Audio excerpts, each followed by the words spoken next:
Hello Recruit, and welcome to an Astroneer Academy 302 Extra discussing the incredibly long Rails mission chain.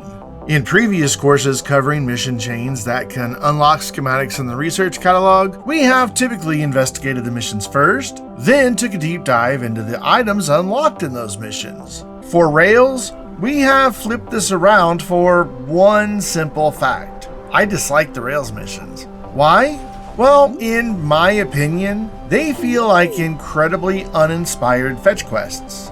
Plus, a really cool railway building that had great potential to be part of our railways just sits useless once the missions are complete. And the two Astroneers we will encounter are incredibly unpleasant to one another. All of this adds up to a series of missions that I do not enjoy completing.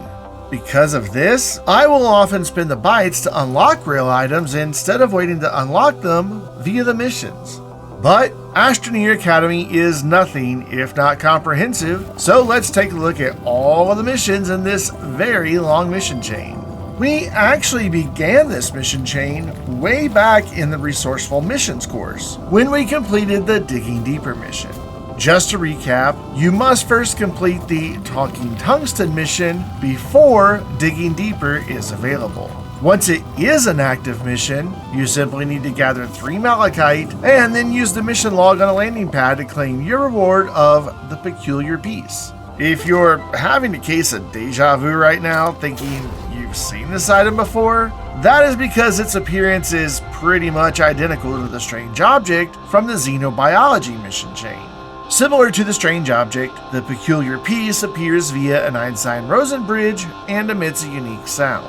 If you attempt to interact with it, a fairly large hologram appears, indicating that the Peculiar Piece contains something significant. Of course, it also continues to drive home my conviction that someone at Exodynamics is a Doctor Who fan, because we have a lot of stuff that is bigger on the inside. By the way, if you happen to misplace the Peculiar Piece, as I somehow managed to do in the months since I first claimed it, you can reclaim it from a landing pad mission log through the Snowpiercer mission.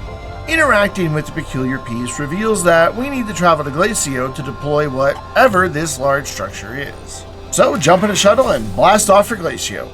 Wait, hold that thought. Before you leave, gather up about a dozen resin, 6 or so aluminum, and at least 1 copper nugget if you do not already have those on Glacio. You can take more with you if you want, but you will be needing these resources in a moment, and you can avoid making a return trip back to your main base if you take them with you now. You will also be needing 2 medium wind turbines soon, so if you have some on hand, you might want to consider taking 2 of them with you.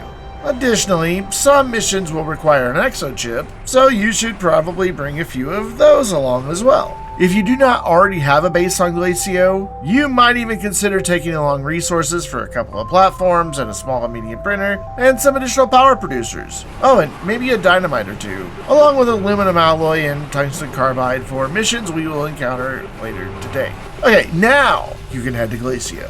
You can deploy the Peculiar Piece pretty much anywhere you want on Glacio, so long as it is not too near a landing pad or other objects that might block it. Since I already had a small Argon outpost base on a spaceport, I chose that as my landing spot.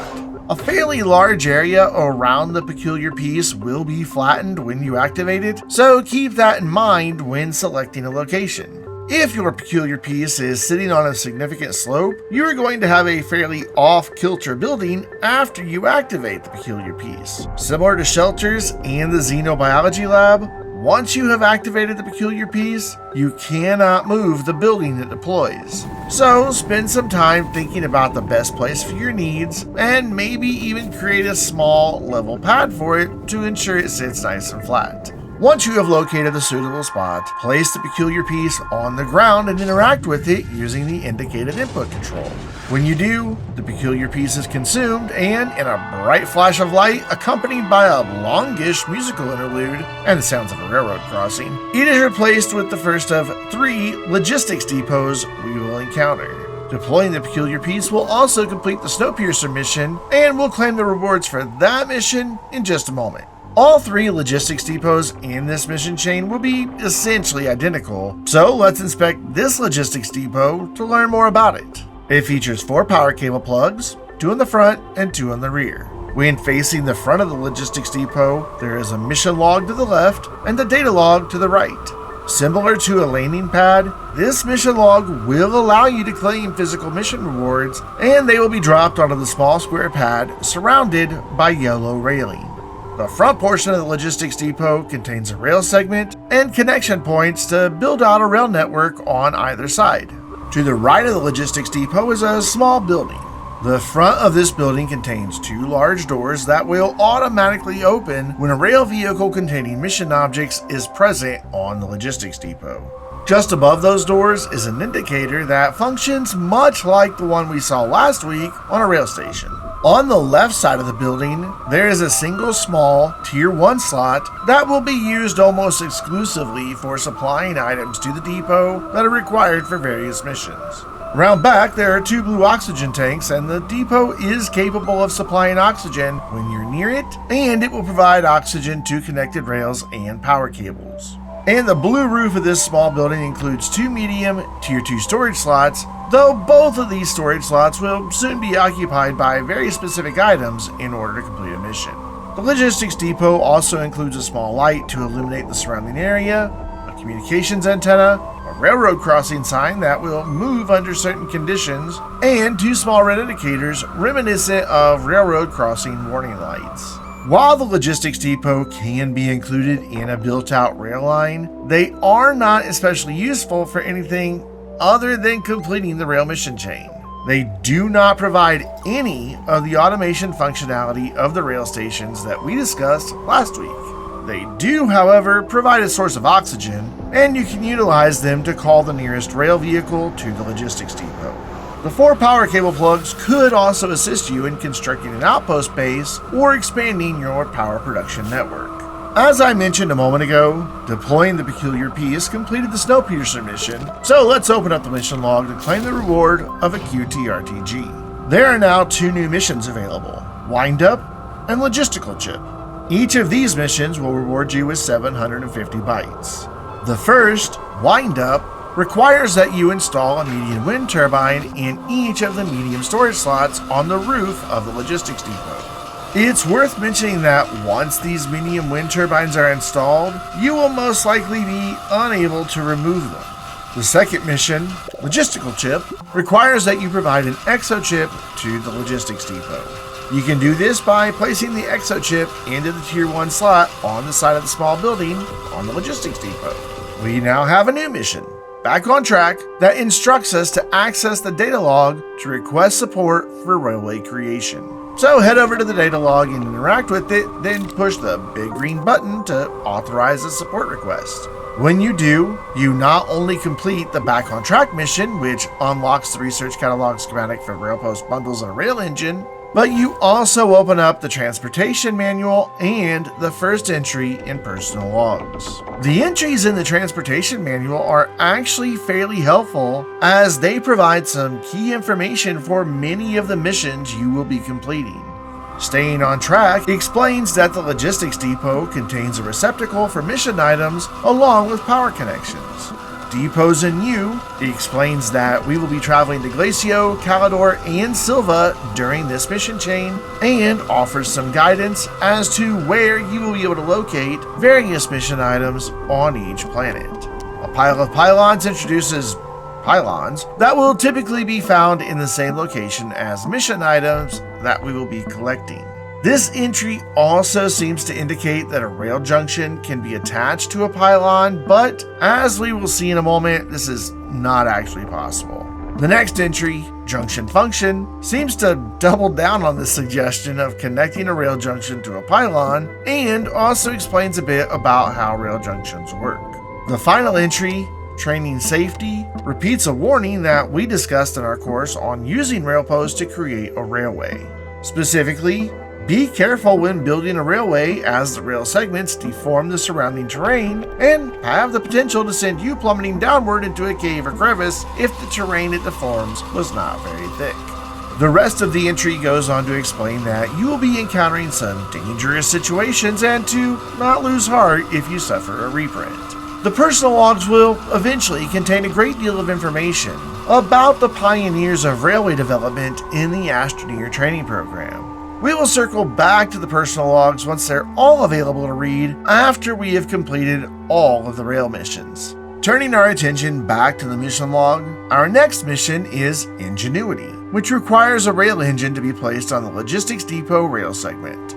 This is the point where you will begin utilizing the resources and items that I advised you to bring along earlier. If you heeded that advice, you can utilize your medium printer to create a rail engine, unpack it, and place it on the Logistics Depot. Doing so will complete the mission, which will unlock the schematic for the rail car and reward you with 2 rail cars that you can unpack and attach to the rail engine to create a train. You may find that the rail segment is not large enough to accommodate all 3 rail vehicles. If that happens, just sit tight for a moment because we will be creating additional rail segments that will give you the space necessary to connect 3 vehicles into a single train. This in turn opens up the mission All Aboard, which instructs you to print a rail post bundle. So head to your small printer and create a bundle from 1 resin and 1 aluminum. That will complete the mission requirements, allowing you to claim your reward of unlocking the rail junction bundle schematic along with receiving a bundle of rail junctions. This opens up the reinstation mission, which sends us back over to the data log to press a big green button again. That updates the compass with the location of site pylons. This mission also rewards you with some handy items: a work light, a drill mod 3 for your train tool, and an oxygen tank. It will also start up our next mission, Sightings. To complete Sightings, open your compass to determine the nearest site pylon, indicated by the orange pylon nav point on your compass. Then, utilize the rail posts to begin building a rail line toward a site pylon. Once you drop your first rail post, you should have a rail segment long enough to place the rail engine and both rail cars. Continue building your rail line until you have reached the site pylon. Don't worry if the site pylon isn't facing the proper direction to complete the rail line connection. You can pick up the pylon, rotate it around, and then place it back down once the rail segment hologram is white or blue. Completing Sightings will reward you with the unlock for the trade platform and deliver a trade platform that you can begin using. If you have previously unlocked the trade platform schematic, you will receive 2,500 bytes instead. The site pylons will spawn on Glacio and Calidor near mission items, and they will connect to rail lines in the same way rail posts and junctions do. In addition to being able to pick them up, spin them around, and place them in a better position, you can also package site pylons to transport them easily. This will produce a large Tier 3 package that you can attach to a vehicle for transport. Since a site pylon will terminate a rail line, it is a good idea to place a rail junction just ahead of your connection to the site pylon, so you will be able to continue building the rail line. You will likely need to travel to multiple site pylons to complete the next mission, so having a dead end in your rail line is suboptimal. Each site pylon has a travel indicator similar to those found on rail posts, and you can utilize a site pylon to recall the nearest rail vehicle on your rail line. Since the trade platform is not required to complete our next mission, Better Freight Than Never, you may want to just stay where you are and claim those rewards later. That is because you should see the items required for this mission scattered around near the area of the site pylon. These large blue freight modules will need to be collected and sent back to your logistics depot, where they will be consumed. The majority of these freight modules will be partially embedded in the surrounding terrain, so you will need to remove some of that terrain with your terrain tool in order to pick up the freight modules. Freight modules are large, Tier 3 objects that cannot be packaged. This means you can only fit one freight module onto a single rail car. You will need 10 in total, so it is not a bad idea to load up your train with as many as it can hold, then send the train back to the depot using the start function on one of the rail cars. Keep an eye out for the mission notification pop-up that indicates that the freight modules have been received by the depot. When that happens, you can use the site pylon function to call the nearest car, which will cause your train to return to your current location, so you can continue sending freight modules to the logistics depot. While you are waiting for your train to travel to and from the logistics depot, you can spend your time digging out additional freight modules and placing them near the site pylon so you can easily load them onto your train when it returns. If you want to obtain some easy scrap at this stage in your adventure, the freight modules can be shredded in the extra large shredder and will yield 3 scrap. Additionally, the area surrounding site pylons is often littered with debris that can be shredded as well. Once you have returned 10 freight modules to the logistics depot, you will have completed the current mission and can claim your reward of 3 scrap. This will also open up the next mission, Cooler Runnings, which tasks you with descending into the caves on Glacio to obtain 20 frozen Argon and return them to the logistics depot. Frozen Argon are reddish cubes that occasionally shimmer with a mysterious energy field.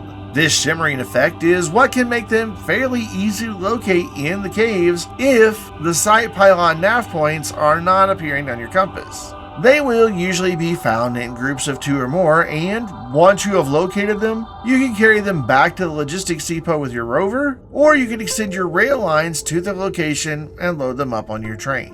Each frozen Argon is a medium tier 2 object, so you can fit 2 on each rail car. Because you need to collect such a large quantity, it isn't a bad idea to create a few additional rail cars for your train so you can send a larger number of frozen Argon per shipment. But remember when I mentioned disliking the Rails missions during the introduction to today's course? Yeah, this is one of the reasons why. Retrieving 20 items for a mission just seems like a bit much. This frustration is compounded by a bug that can appear in the Astroneer training program. You see, the frozen Argon are usually, but not always, located near site pylons. In theory, you should be able to easily locate them via your compass. But whether due to the priority of nav points on your compass or a bug in the simulation, it can be incredibly difficult to actually have these site pylon nav points appear.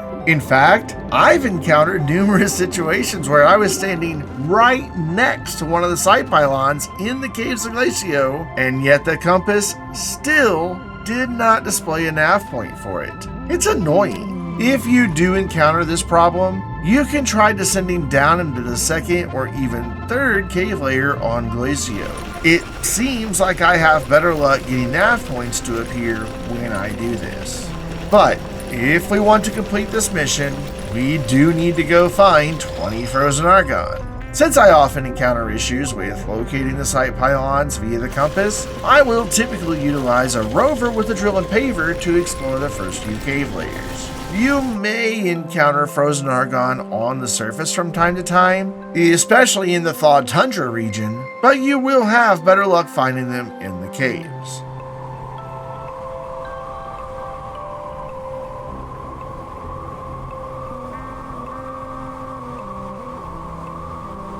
Thankfully, the frozen Argon cubes are large enough to be visible at a distance, so just keep your eyes and your compass open and you should be able to locate them.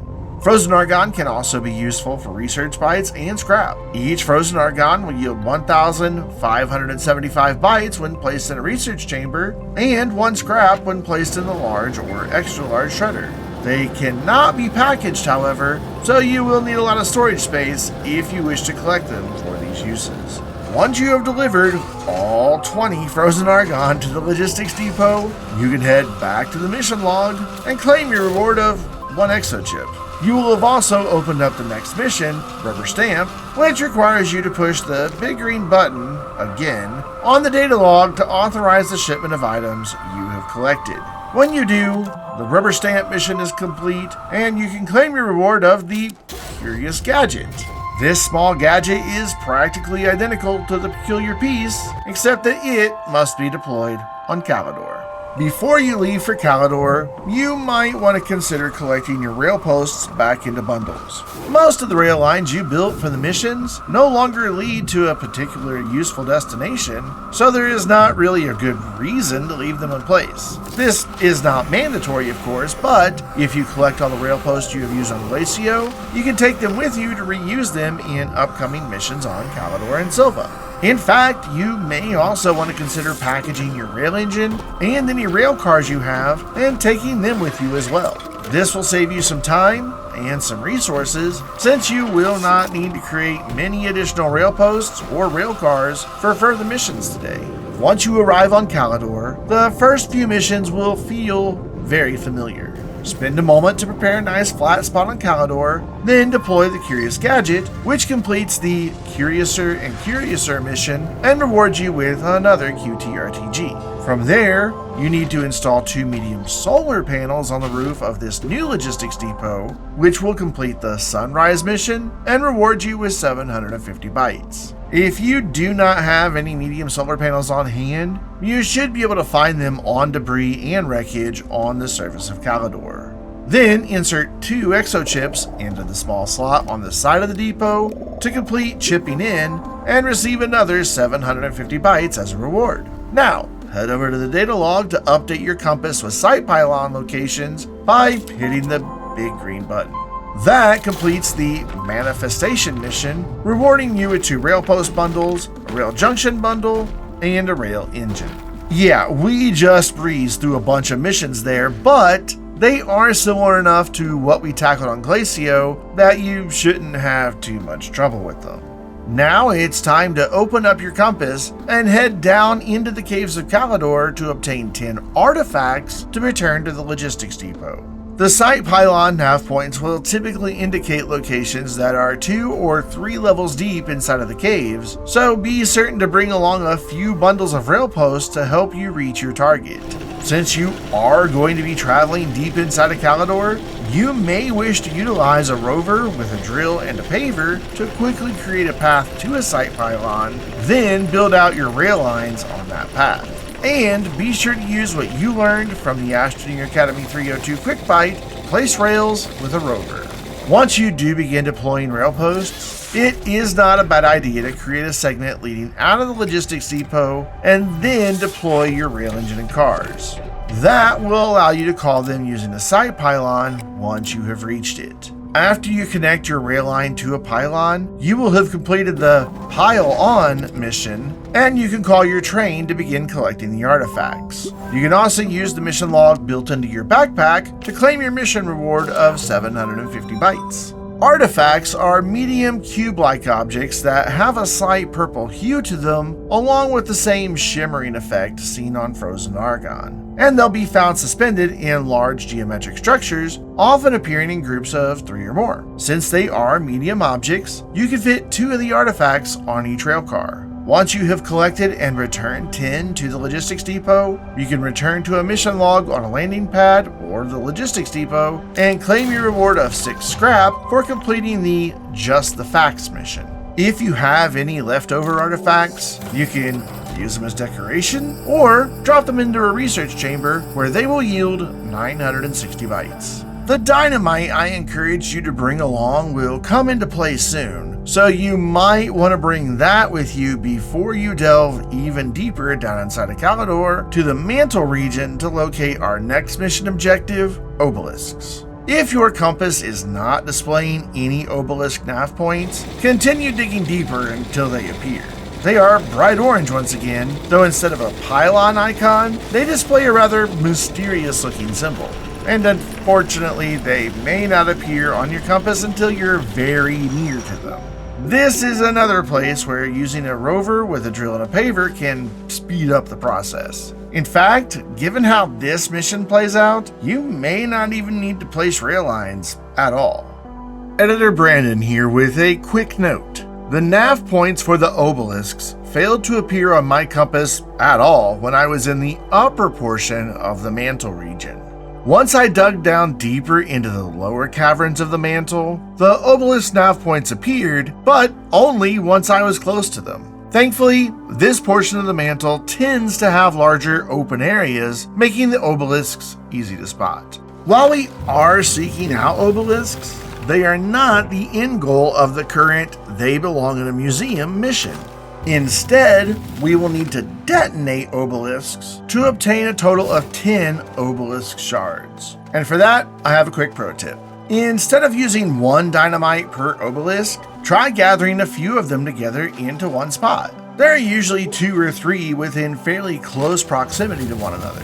When you have 3 or 4, place them as close together as possible, then attach your dynamite to one of them. Activate the dynamite, then step back outside of the blast radius. All of the obelisks should be destroyed with Obelisk Shards now in their place.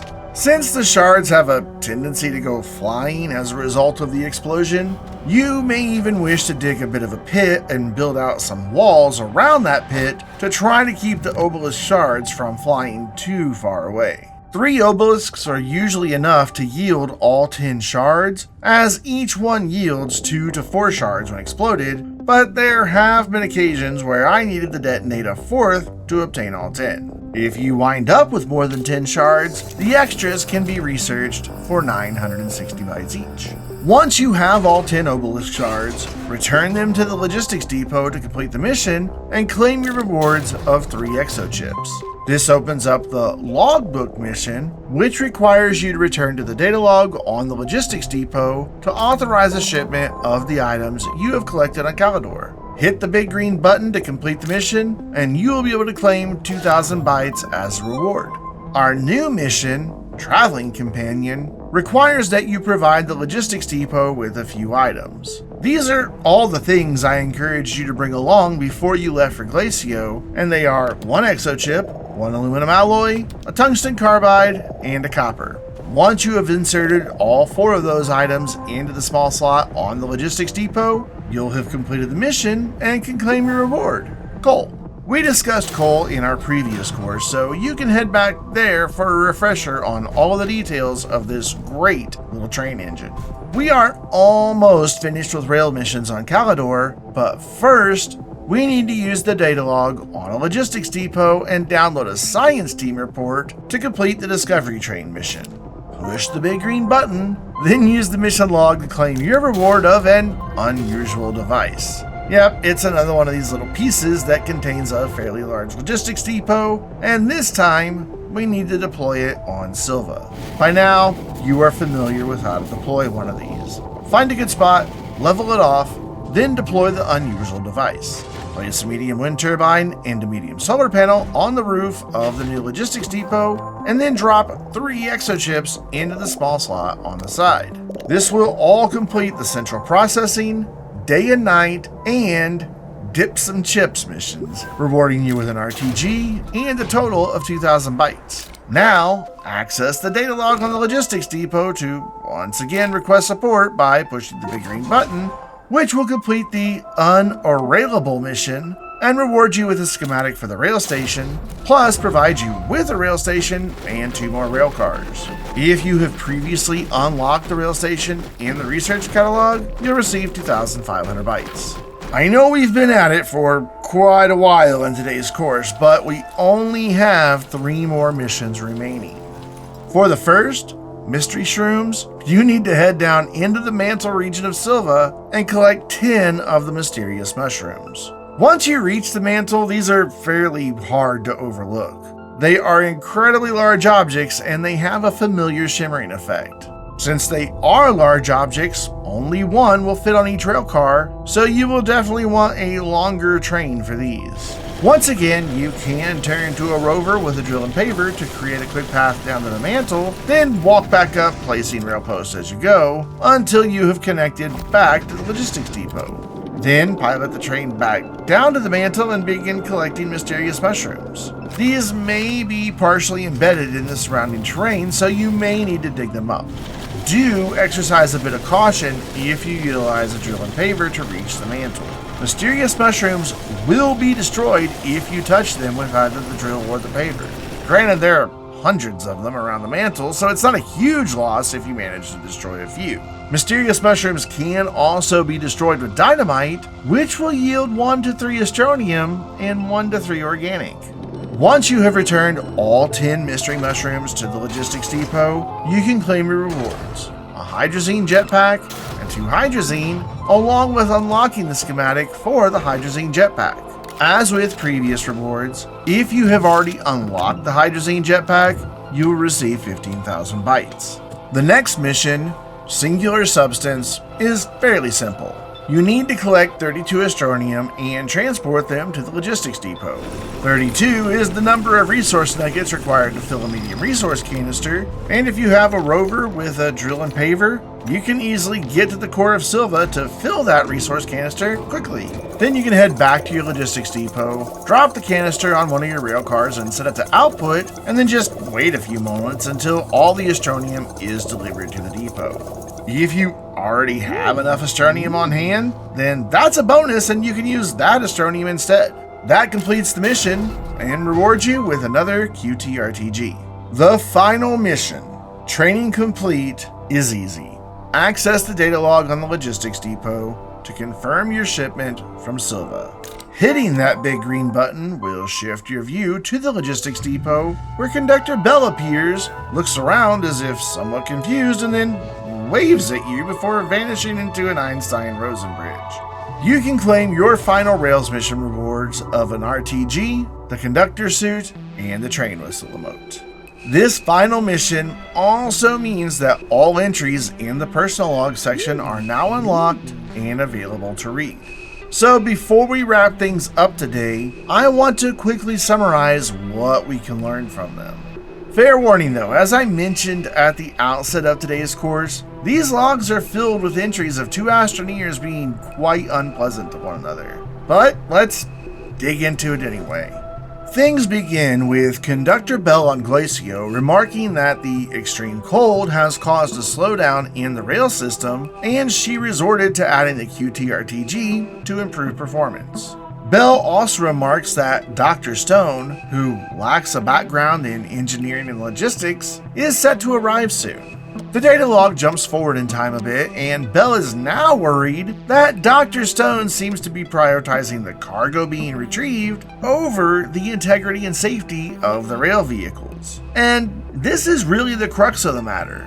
Dr. Stone wishes to investigate a mystery surrounding these items, while Conductor Bell is more focused on the engineering aspects of bringing railways online for all Astroneers. As you gathered various items on Calidor and Sylva throughout your adventures, you might have seen why Dr. Stone was so interested in them.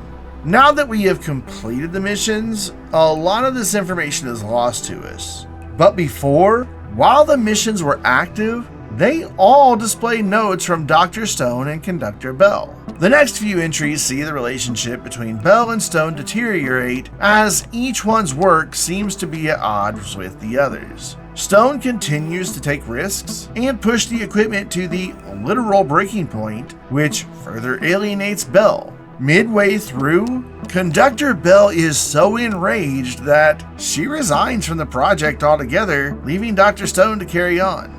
Later, Dr. Stone discovers that the Obelisks on Calidor are emitting huge amounts of energy and creating the distortion in time itself in their immediate vicinity. He also believes they are emitting a message, though he has yet to unravel it. These irregularities are substantial enough that even Conductor Bell reluctantly admits something strange is going on. She remarks that the Obelisks seem to be pulling data from a past journey, even though this is the first time they have explored on Calidor. Bell believes there is more to it than Stone realizes, but the communication is terminated before she can elaborate. If you investigated the mysterious mushrooms while collecting them, you will have discovered that Bell believed this wasn't an encoded message, but was actually tangled snippets of exo chain code. In the final two entries, Stone actually commends Bell's performance while also expressing regrets that the artifacts had to be left behind on Calidor. Why were those artifacts left behind? Well, the data log doesn't tell us that. And it all wraps up with Bell stating that she'll never work with Dr. Stone again, with a final mention that someone should be sent to collect the anomalies from Sylva because, and I quote, "something strange is going on." Could these anomalies have been the cause of the friction between Bell and Stone that led to such animosity? Was time itself being distorted and perhaps Bell and Stone were simply following in their own footsteps while having no recollection of previously exploring these planets? And could these anomalies be related to the incident on the ESS Triton that we discussed during our investigation of xenobiology? And how does it all factor into things we will learn in upcoming courses about the ill-fated ESS Elysium? Right now, we have far more questions than answers. But I do know it wasn't always like this. If you would like to learn more about Conductor Bell and Dr. Stone and see them get along a bit better, I would highly recommend checking out Astroneer Countdown. If you have not heard of it before, Astroneer Countdown is a wonderful compendium published in comic book form that recalls adventures of other Astroneers as they encounter new worlds and uncover strange mysteries. If you would like to check it out, please ask a local bookshop that sells comics to order a copy of Astroneer Countdown. It's also available in ebook form. I know that today's course has been incredibly long, so thanks for sticking with me through all of it, and for staying awake. Wait, you, in the back, wake up! Okay, that's better. While the missions we encountered today were not the most interesting, the mystery that accompanies them seems to have far-reaching consequences. While we will explore more, possibly related, mysteries in our upcoming courses discussing the Wanderer, the Awakening, and Glitchwalkers, our next course will dial things back a bit as we begin to deploy automation to assist in our adventures. That all kicks off in Astroneer Academy 303, Automation Basics. Until then, I'm Brandon, reminding you to keep looking to the stars.